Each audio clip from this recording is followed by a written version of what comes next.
All right, Larry Krueger here from the Pig and a Pickle Krug Show with a little 49er draft video. Well, Dane Brugler, there's a bunch of people who put out mock drafts, and Dane Brugler, I think, is the best of all of them. He works for The Athletic. He does a really nice job. He's a former scout. I think his eye for this is pretty good. He put out a Niner mock draft, and let's go through it and take a look at who he picked. Now, he started the mock draft with pick number 99, 49ers pick in the third round, and he went with Byron Young, a defensive end from Tennessee. Now, Young, there's a lot to like. He had a great workout in Indianapolis. He wore number 6, by the way, for Tennessee. If you're watching film, he was all SEC, very twitchy edge rusher. This guy was a JUCO player. He started, in fact, he played high school football he's from Georgetown, South Carolina, and then was out of football for 18 months after high school. So he's an older prospect. He's 25 years of age. Didn't play at all in 2020 because of COVID, but he's got a great motor. He ran 4.43.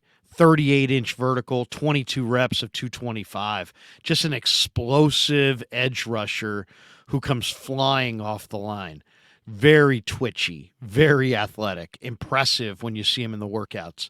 But he is 6'2" and 250 pounds, so he's got kind of a smaller frame.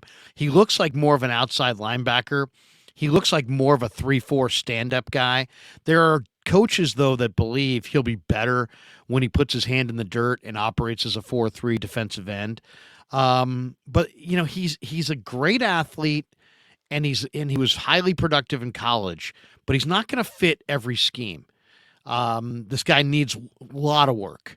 He doesn't have natural pass rush bend.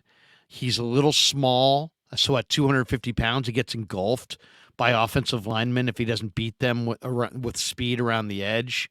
And he needs a lot of work on his get-off. He definitely needs some work. I can see why people like him.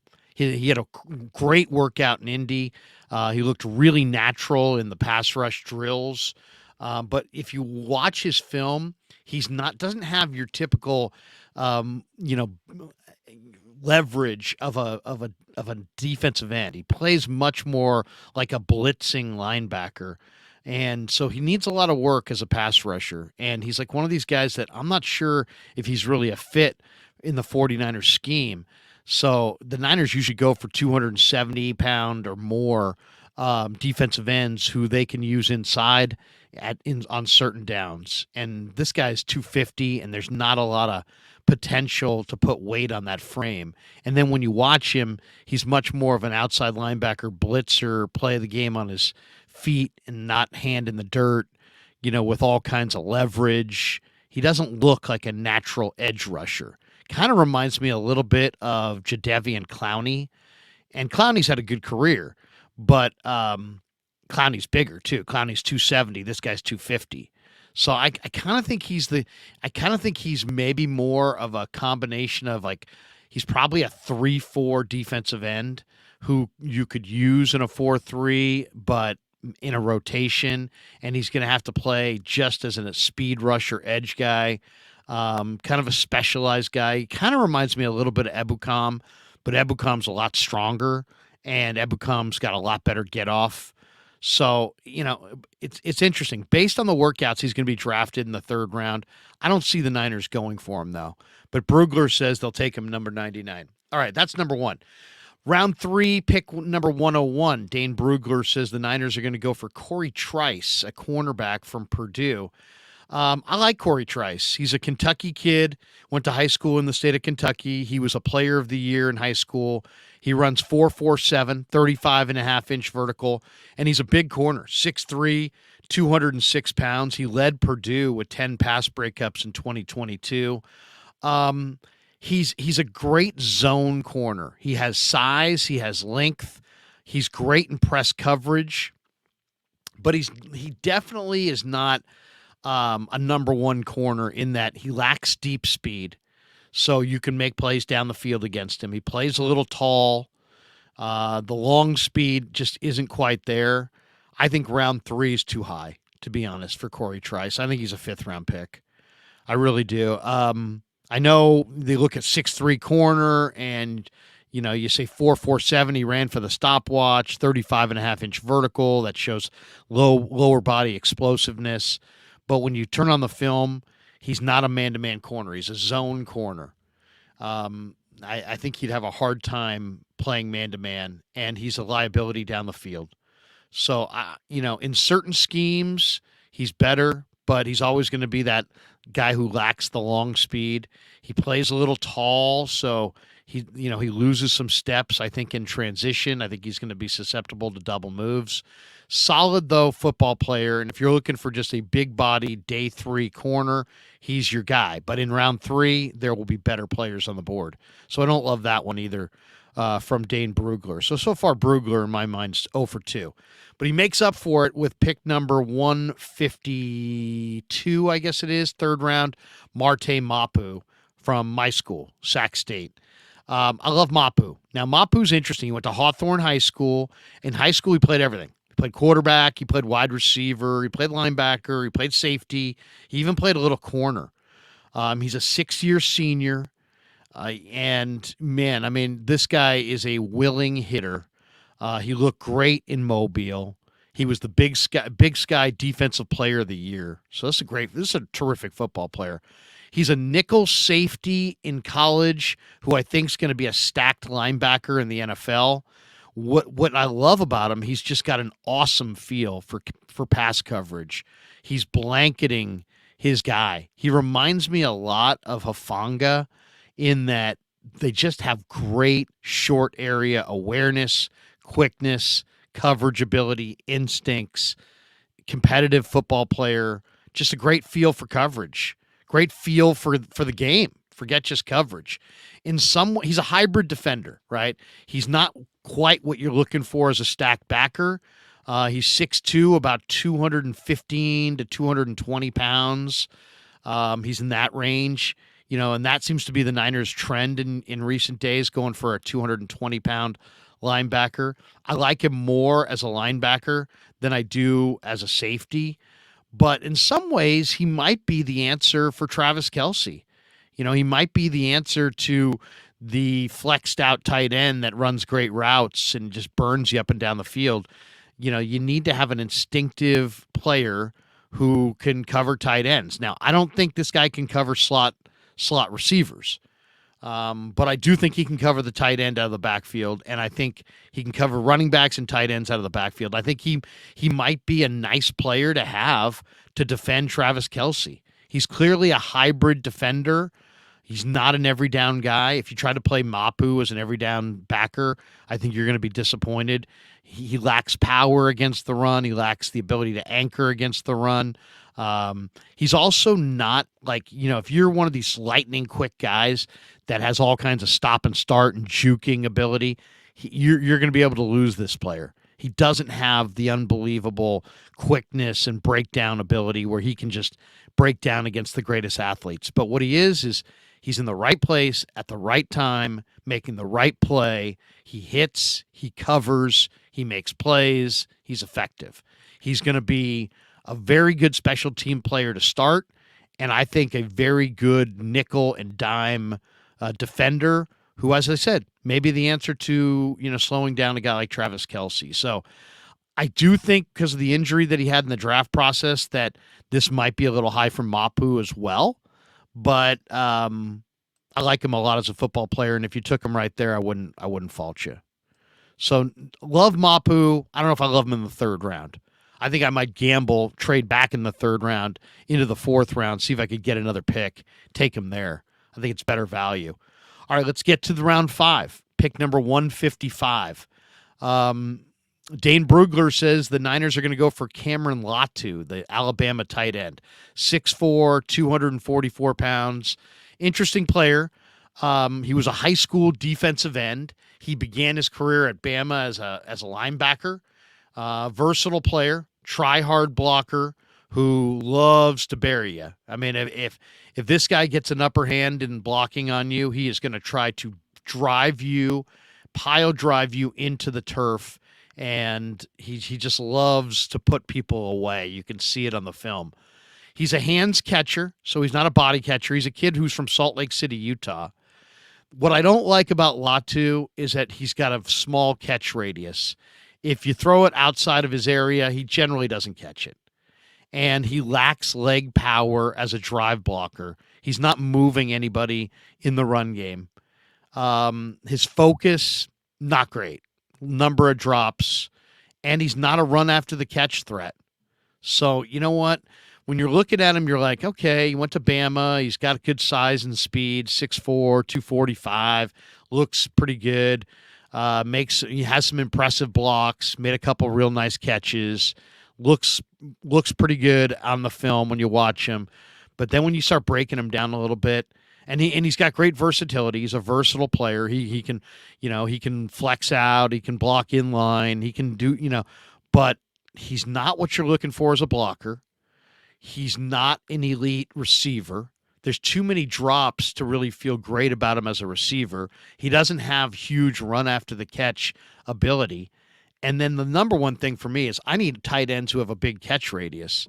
When you're going to the tight end, you're going to the tight end because you need a completion. That means you got to get it in his general vicinity, and then he's got to do a lot of that work. And Latu's not that guy. There's a bunch of guys in this draft that are that guy, and he's not. He doesn't catch outside of his area. So I don't like that pick at all, and I really don't like it in the 5th round. If you got Latu in the 7th round, maybe, but don't like that pick at all. All right, let's go to pick number 164, round 5, Demario Douglas, wide receiver from Liberty. Now, this is a player that I'm really kind of very high on. He's very small. He's a Jacksonville, Florida kid. He's 5'8", 180 pounds. He runs 4.4. He has a 39.5-inch vertical. Those are great numbers. I mean, the 4.4 is just very good, but the 39.5-inch vertical is excellent. This year, he had 79 receptions, 6 receiving touchdowns, 1 rushing touchdown. He's a punt returner. He's a kick returner. He's a slot receiver. He's versatile. He's very small, but this guy's a player, man. He's got stop and start quicks, super shifty. I mean, this is the guy that at recess is winning the game of tag because you can't touch him. His body control, his stop and start, his elusiveness, his ability to not allow you to hit him is just incredible. And I can see why he's such a good return guy. He's just so shifty. I mean, this guy can stop on a dime, then he's full speed at 2 steps, and then he can stop on a dime again, and then he's full speed in 2 steps. He is slight. He does need route running refinement. And the reason you can't take him until day 3 is that he's a return guy, and he does have run after the catch ability, but he also has muffed a lot of punts in his career, and that always makes me a little fearful. If you felt like you could clean him up in that area, then maybe you draft him. But he's got 6 career muffed punts. 6. That's a lot. That's a lot of muff punts. So as much as I love Demario Douglas, I talked to Brad Graham. Brad Graham said of all the receivers that he saw in Indy that he really likes Douglas. But, man, I have a hard time getting by the 5'8", 180 and 6 muffed punts in college. That's a lot. He needs work as a route runner. I mean, if this guy's there in the 7th round, I'm going for him. If he's undrafted, I'm hounding him with phone calls and begging him to sign with me. But as a 5th round pick, no, too high. That's too high. I really like him as a player because I love the stop and start ability. But the 6 career muff punts for a guy who primarily will be a punt returner initially, unless you just think, man, this guy's a difference maker in the slot. But, 6 career muff punts, make me kind of pause. I like this player a lot, but I can't get him in round 5. It's got to be later. It's got to be later than that. Otherwise, I don't think it's good value. All right, let's go to pick number 173. This is kind of a sleeper pick, and this pick I really like. Warren McClendon, the right tackle from Georgia, has Brugler has the Niners going with McClendon here in round 5. He's from Brunswick, Georgia. Highly regarded high school recruit, 4-star recruit, huge hands, 10-inch hands, tough, high effort guy, 34.5-inch arms, very versatile. This guy can play 3 spots. He's a 3-year starter at Georgia. He plays with a high IQ. He's a team leader. He's an excellent pass protector, very competitive, and very highly regarded coming out of high school. Really strong upper body. You know, if you watch Georgia's run game, then you know that this guy can do it all. They ran power. They ran gap. They mixed in zone runs. So this guy's got the ability to block for all different kinds of runs. He doesn't have right tackle size. He's 6'4", 306 pounds.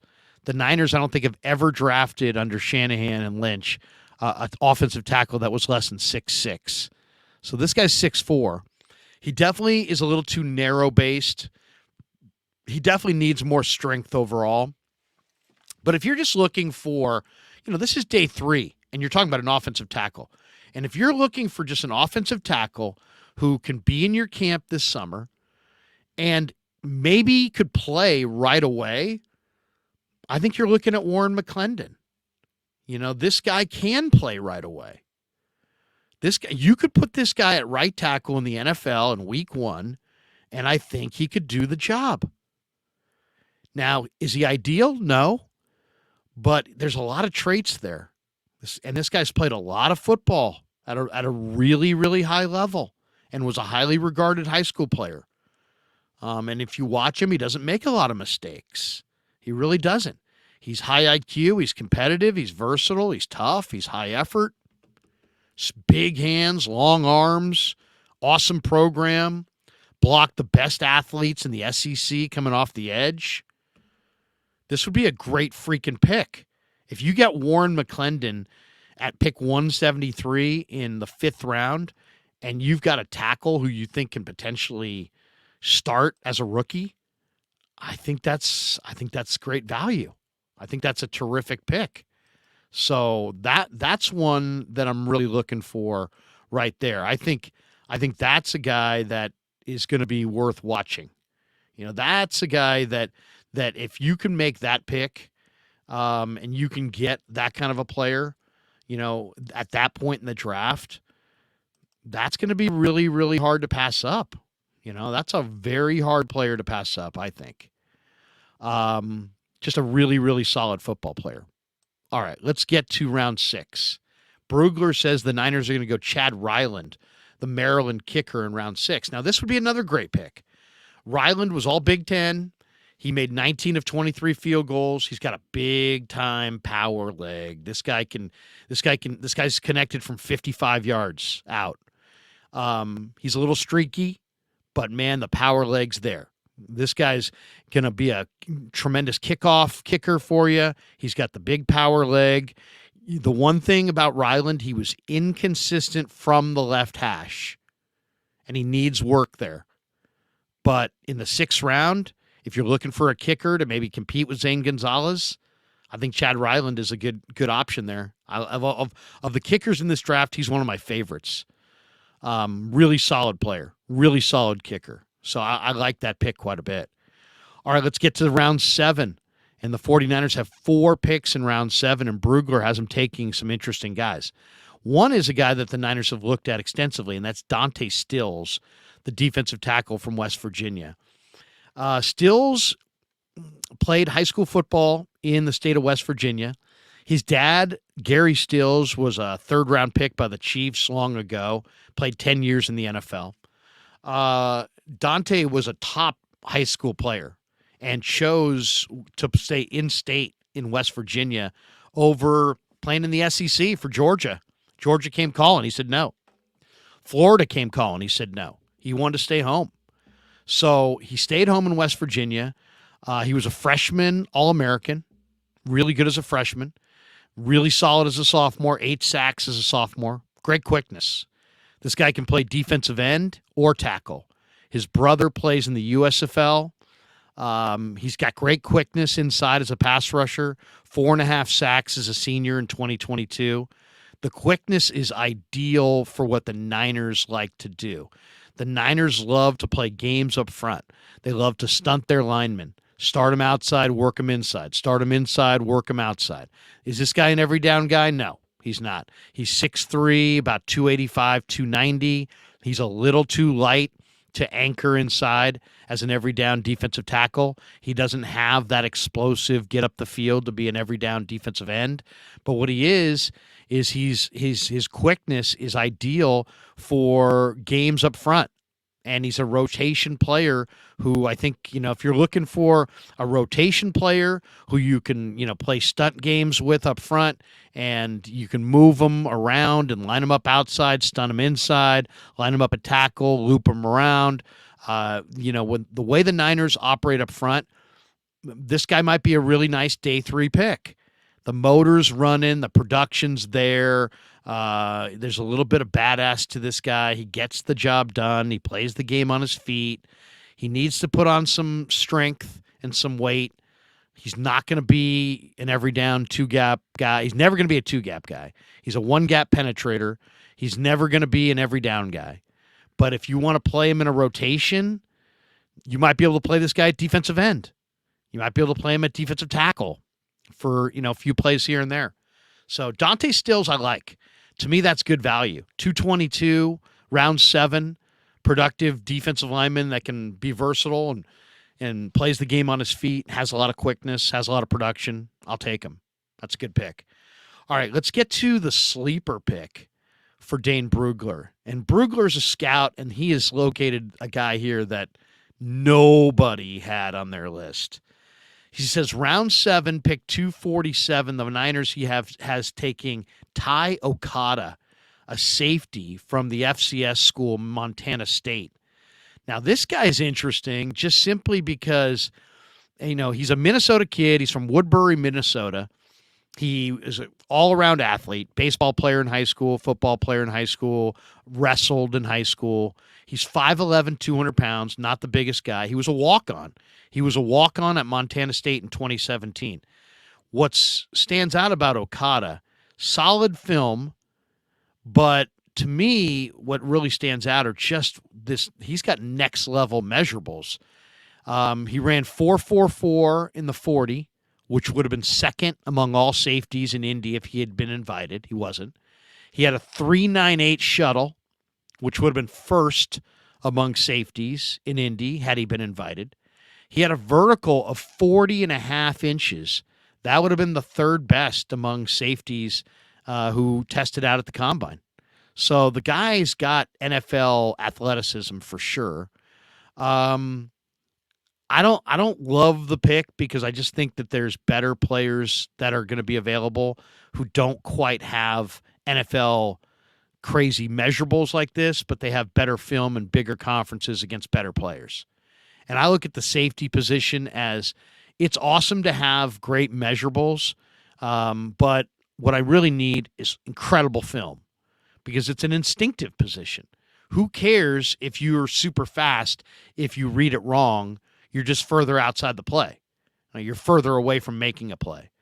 But Ty Okada is small, and he's from a small school, and he's a freaky athlete, and it's kind of like a flyer. He's probably a special teamer, but maybe the Niners see something that they feel like can transition to the next level. But to me, this is one of those picks that scouts make. That's all based on, look, on paper, you can see this guy's got it. But I didn't see tons of film. I'm sure it looks pretty good because he's at the FCS level. But I don't know. I'm always a little bit leery of the guys that just put up crazy workout totals in these pro days. And then people are like, oh, this is the guy. For every one guy that winds up being special, there's 10 other guys that just wind up just getting cut at the cut down. So, but that's an interesting one for sure. Ty Okada, safety, Montana State. All right, the Niners have 4 7th-round picks. Stills was the first. Okada was the second. Let's get to the third and the fourth. excuse me, Brugler's got Arquan Bush, a Cincinnati corner, going to the Niners in the seventh round. He's a Cleveland, Ohio kid, good size, 6 feet, 187 pounds, 9 interceptions in his career. That's a good number. He ran 4.54. He's an outside corner. He's got good size. He's got great feet. He lacks some deep speed. He's a zone corner and an off-man corner. If you're going to play zone all the time, if you're going to play off-man coverage all the time, this guy might be your guy. But this guy's always going to lack deep speed down the field, and I just think of him as a guy who's good enough to be in somebody's camp, but not quite good enough to make anybody's team. So, good college player. I mean, they had Sauce Gardner there. They had Kobe Bryant there. Cincinnati, I'm sure he got good coaching. I'm sure he's had great examples of how to play. Outside cornerback for sure, with some, better than average size, and he's got really nice footwork. But to me, he's more of a zone guy strictly. If you want to play him in off-man coverage, you can get away with that as well. But this guy doesn't have the deep speed, the requisite speed, I think, to make plays down the field. So I'm not a huge fan. And then round 7, the last pick, he has the Niners taking Justin Shorter, a wide receiver from University of Florida. He started at Penn State, New Jersey kid, started off at Penn State, put himself in the transfer portal, went to Florida, 3-year starter at Florida. He's a possession wide receiver. He ran 4.55. He's huge. He's 6'4", 6'5", about 225 pounds. Huge hands, 10-inch hands. The speed, though, isn't there. He doesn't separate. To me, almost looks like the kind of guy that might benefit from putting on 15 pounds and trying to become a flex tight end. And maybe that's Brugler's thought. Maybe that's the Niners' thought if they took him. But I just think in a draft where there's a bunch of wide receivers and a bunch of interesting guys, like if I'm looking at this guy, I'd rather have Elijah Higgins from Stanford. Now, Higgins might go higher, so that may be, moot. But as far as I like the idea of drafting the huge wide receiver who's 230 pounds roughly and converting him to a flexed out tight end position. If the guy's got ability to put on some weight and he doesn't mind the physicality of blocking. But what I see with Justin Shorter is a guy with huge hands, questionable speed, and just kind of a possession receiver, kind of a poor man's version of Jawan Jennings. He's a big guy who can definitely make some plays, and it's not like he's a good athlete at that size. He looks the part. He just doesn't really give you any separation, and the hands, they're huge hands, but how reliable are his ball skills? I don't love the pick. I think it's interesting if he's a converted tight end, but overall, don't love the pick. So just to review, Brugler's picks. I guess of all the picks, the Okada kid from Montana State is interesting because of the measurables, crazy measurables. I think the best picks are probably Dante Stills in the 7th round as a rotational defensive lineman. Chad Ryland in the 6th round could be a very good kicker. Marte Mapu could be a very nice special teamer, complimentary player. But I don't love this draft. I really don't. Warren McClendon, I think, is probably the best pick. I like McClendon. I like Demario Douglas, but how do I get by the 6 career muff punts? That's a ton. But McClendon in round 5 as a ready-to-play offensive tackle, that's a nice pick. That's a nice pick. I mean, think about it. You're going to go with Colton McKivitz. You have other options that you can go with internally. And if you draft a tackle, you're not going to get a top-tier tackle because you don't pick till 99. So you're looking for a tackle that, for whatever reason, got passed over for a number of reasons, but is ready to play. And Warren McClendon is ready to play. He could play right tackle for you in week 1. So McClendon, I kind of like. Demario Douglas, I kind of like. Marte Mapu, I definitely like. And as far as, Byron Young, no. To me, I mean, he's a nice player. Don't get me wrong, but I just don't think the Niners would go for him. Corey Trice, way too early for Corey Trice.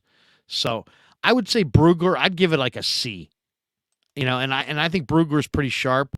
Interesting mock draft for sure.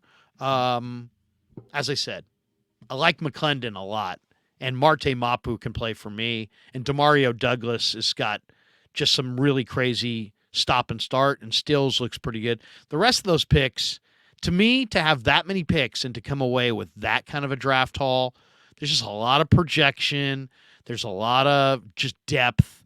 I don't see a lot. I don't see a guy there. The one thing that Brugler draft lacks, it lacks the star. It lacks a star. Corey Trice at best is going to be a backup type corner. Byron Young, I like him as a twitchy edge rusher, but he's a rotational player at best. Marte Mapu, I like him a lot, but Marte Mapu is a special teamer. I don't think he's an every down guy from scrimmage. I don't think he has a position. He's not a safety. He's not really an every down stack backer. Demario Douglas, you could catch lightning in the bottle if he could get over his fumbling. McClendon, you could get a really solid rotational lineman, but not a star by any stretch. So, see what I'm saying? I guess the best, Ryland would be the closest thing that this draft would produce to like an absolute starter. I need starters. I need guys that are going to be starters down the road. They may only wind up with one or two starters out of this entire draft. And for that reason, I say Dane Brugler's draft, no, don't like it. Don't like it much at all. Great respect for Brugler. Great respect for his knowledge. Don't love this particular mock draft. All right, hope you enjoyed the 49er video. Thanks to Pig and a Pickle for being a proud sponsor of the Krueg Show, the best barbecue in Northern California. Check them out in Corte Madera and in Emeryville. And thanks for supporting the Krueg Show on YouTube.